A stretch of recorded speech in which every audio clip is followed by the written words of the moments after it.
Meche todo mi tole mi kudo tenigbe azanu konto do sofi plosume mi mei agbo kwegbe tonle mi na do mi kumolo jiro mi na tun jiro mi me ma do asu alo mi me ma do asia won isi apapo yo dagbe na tin mi do apa ni ope bo kana do me do asu alo me do asio do vede kundo kwe mi gbe mi do egbe o ko be sinde bukunde o singide de bukunde o wa me kai be le mi na do akwesi apapo yo ani tun jiro mi do na le wo blo dede town no akwesi za mi tonle si apapo de dala ko me gbo tu o ma ben mo ko ton bibloro sun o sin bi bebe tin o ni kan do no planet yo Neptune no planet mo ko ton ena do alo ba wa nde bo igbe bon na ti konu ya ando ganjo lame bo kan do no azoto si apapo yo ani tun kumbolo jiro dandame yo ena lebo so azoro azojinu azo kike na je azojinu mo jan fwe ro kamba gona alo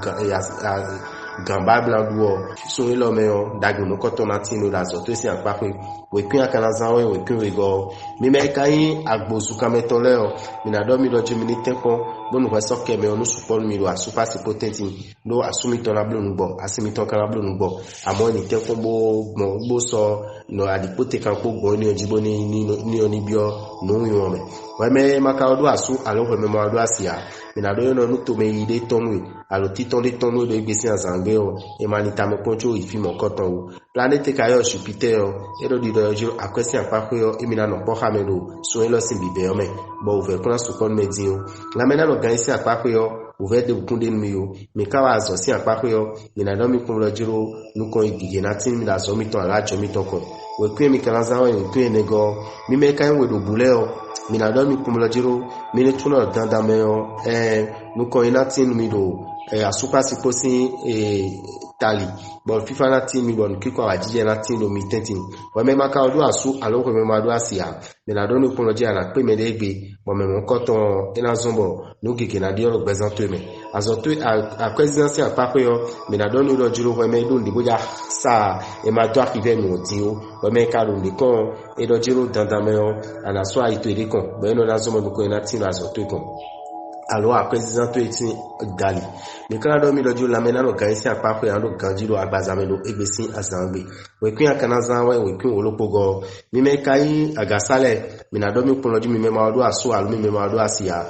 zofi plus we na sin bibe me o mi mo lojo fifa mi kiko ajije tunu asupa sipole bo kana do nu we me ma do aso alo we me ma do asia ma lojo danda me o ani tun lojo won isi apapo ye kuna yan no idebu chuo mi meka do asule le so nkan level film mi do jimi level blue tete no bo mi do ko mesi okuna de o amo se gidi pere si awaro gbadamu no ko mi to e kai cancer o mi na do mi polo jiro minitoro akwesiansi apapo yo uvede kunde mi di akwesiansi apapo yo no po de mi na tun po won lo jiro akweberu no e ma do nkun to ame no e ma blue program te na be akwede me o le ma do wa lo eni ro so e lo me o mi meka cancer yin ele o la mena no kai si apapo yo mi na do mi na lo ganjiro agbazame chuo mi na tun azo mi to si apapo yo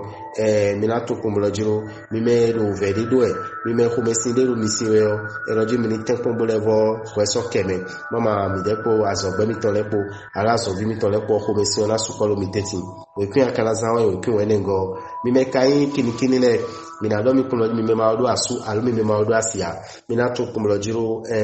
nuko ina tin mi bo le mi to le gege na yiwa lo wan isi apapo bo mi kana tun kumlo jiro me ka do asu alo me do asio ala tun kumlo jiro kan ko lo me o ngito enidepo mama ko mesi ora suponu asupa sipole loko mi to e kai leyan le o mi na do mi kumlo jiro mi ni tuno egbesi azangbe o nuko yi na tin mi do akwesiansi apapo lo su bonu dandame o mi ni ka tu lo jiro ai mi to ni lo te bonu e ma be akwedo no e ma modona me o la mena no gan si apapo yo mi na ro ganjiro agbazame ti o mi kan to la zo mi to si apapo yo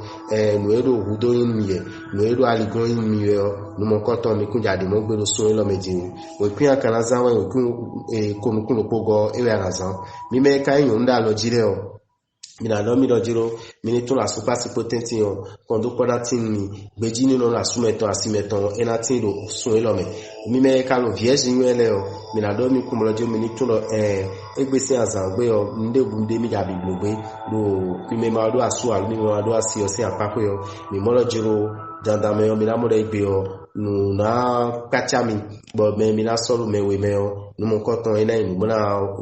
do ta wa pe de mi ro ali wan yin si aliji bokana do mi lo jiro akwezansi apakoyo mina do mi kumlo jiro mina tuno so lo ena dami pede lo akwezansi apakoyo bonu lo pom mi toleo mi ka le tu kumlo jiro dandameo mina mo lo jiro azosi apakoyo mina mo jono gege mina mo koto gege mina mo azozo meto gege lo so lo menu azomi to si apakoyo we pe mi kalaza we pe wo go ewe mina zan mi me kai nu dagale bodo asu alobodo asio ina do mi kumlo jiro weso ke me oni support mi lo ko me siona wa amo ni so weso ke we gometon we me maka do asu alo ko me ma do asia ina do mi kumlo jiro ani tulo dandame o wa isi apakoyo uvede kuna de lo egbesi azangbe o planète kayo Neptune o planète mon koton ele do ni chomede nu lo gbo tori hiko akwebelo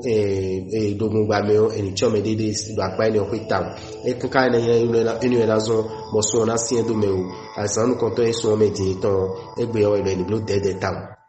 bokana do reme balance lo la mena lo gaisi apakoyo ando ganju la bazare azoto esi apakoyo tadagbe na tinu bazona do nukon yi okun kanaza we okiten we go mi me kai ekon click leo bo do asu alu bo do asiyo mi moloji ko me si pede yo energy jo asuka si content no egbesi azangbe bonu mi kana to ko moloji ro nlopo de mi na blow energy wan yi oni supo bonu we so ke mi oni supo cho mi kana bo do nu we lo jiro akwezansi apakoyo eloji level nu bi kwitoro akwezansi apakoyo no me la be akwedo ro sun elo me o gan ko elo me je ke na o je mo koton toji woni no dagbe na tin me mo kana do nu ko moloji ro ani tuno we me ma do asu alo we me in scorpion en tout le mina lu kanju la gbazame o nu mo koton elo dandame azosi apakoyo ani tun ko molo jiro nu ko ina tin la so to si apakoyo we kun akanaza we kun we go mi me kai sagitele mina do mi ko molo jiro mi me mo koton le o mina tun mi me ma o do asu alo mi me ma do asia mi molo jiro kondo pona tin mi ro wan isi apakoyo bo mina mo me ne asu mi alo me ne asimi o nu mo koton talagbe mo koton la ko do mi cho akana tun lo jiro we me ka o do asu alo we me o do asio dandameo ala to ko molo jiro loko de ana blubo du regina into do wan isi apakoyo ewe ndo jiro hodo lo meditating no madu po enazo ba supa sipole na no post zanje gbada mi kana do mi do jiro akwesi apakoyo uvede kunde mi do akwesi apakoyo mi molo jiro akwesi kamito energy je town la mena lo gaisi apakoyo planete yoro ma so planete ne na do alo mi gomina lo kanjiro agbazame azosi apakoyo mi na blu dedere do mi molo jiro me bible na supo emayon blo ameziza ni sunale asupo woni blo dede buka to we queen na zan we queen temi go ewe na zan ro logon gba kiko sin apape bodagbe na tin mi me kan ye we zogmanole bodo asu alo bodo asio mina moloji wan yon na chicha ego mi tenti no egbesi azangbe planete ka yo venu so planete no ena no poka bi bon kiko wa jije na tin mi kan do ngo me ma odo asu alo ko ma do asia dojo ni titon juro egbe woni ton titon me na asu no alo asinu ya na pede akwezansi apakoyo ero ni fion lo meton pede bonu akwezansi apakoyo na do pa me mama ni ndebo na lo do apo me era ve onu me mo kala do ngo me Capricorne comme le jiro la mena lo gaisi apakoyo planète yo Jupiter planète no na do alo mi bomina lo kanjiro agbazabe cho azobi to si apakoyo meni to ko lo jiro mi lo po jira lo nu dawe mena lo nu lie na no bi fi blo lo po we kwi mi kan zan we kwi we go e mi na zan motara gbe na tin mi lo gbesi asanwe we me kado verso ni we bo isi konto mena do mi kumlo jiro mini blo plaisir mi de bo tun kumlo jiro a super potenti o we de kunde numero apa ni o pe o wan yin kiko ajije na tin mi we me maka do asu alo ko me ma do asia mena do ni kumlo jiro ana pe mede bo me mo koton ene mede ba ko tun din ekun ye gbesi mi me mo koton e kan aje wan loji wo so akara mo ji wan yan na ajijo mi 13 tuo mi kan do la kwezansi apakoyo ani to kumlo jiro akwezan wutu akwezan madonu kuto ma li tamekon ene wa in lopo de ana desi wa lo temelo so mesi bibe di ton bokala do no kumlo ja do kanjiro agbazame cho ekaya zo to esi apakoyo mi na do no kumlo jiro e ma jomele dobo ni tafu me e ma jomele dobo ni ene inu si mesi ganu ene khlelo jemi de so gbeto emi we pia kala zawe we kiten we go we me kan we vio mi na do no kumlo jiro asupa si potenti o mi molo jiro ko mesi pede na wa no vedo medina asukoro egbesi azangwe bokala do mi kumlo jiro singidi pede na wa do fi utu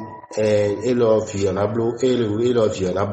toko no kona do mo ko ton don be na ton tagbara ni kala do no me ma do aso alo me ma do asia me na do no kun jo ana pe mede ko me mo ko ton ko mi na no ko si zan je gbada azo si apapo yo me na do no me yin poisson kumolojiro anilebo dogan bonu do candido me e na contenu di candido to me no ko ina tin aso to ikon ni e kan akwezansi apapo yo me na do no kumolojiro uve pe de na tin we e kan abesin egbe won ani chitero wede o la me na no kan si apapo yo ile ni to le keke na wiwa bo dokun si aliyo anaje si soji peri we kun akanazan we kun atongo e anazan bo taragbe na tin we so e so e me mi bedin mo so fipo so e na fifa lopolopo bitole e la tienne